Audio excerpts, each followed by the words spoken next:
Hey, it's Alan here again from LearnKoreanFast.com, and in this video we're going to talk about becoming, right?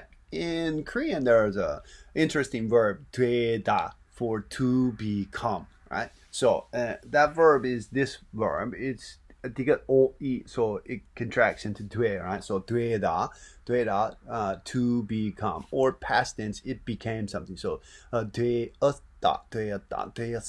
right? Interesting kind of contraction form we'll hear in slang sometimes is this one, 됐다.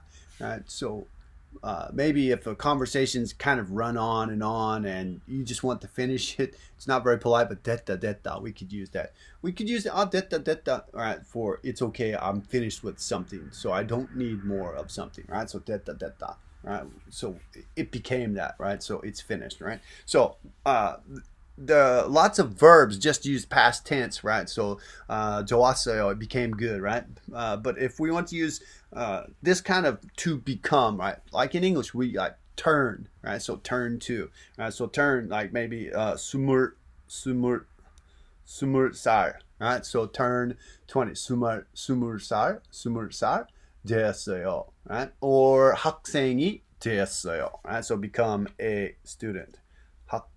학생, student. 학생 됐어요. Right? So we could use that, right? That particle, right? 학생이 됐어요. 됐어요.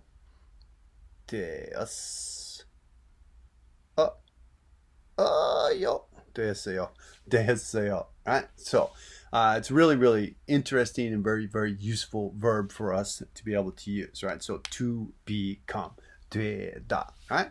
Good. I hope you can use that right away in your Korean language practice, right? I hope you enjoyed the video. Be sure to click the like, subscribe, share button below if you haven't done subscribed already. Check out the links below to LearnKoreanFast.com and also to my books on Amazon.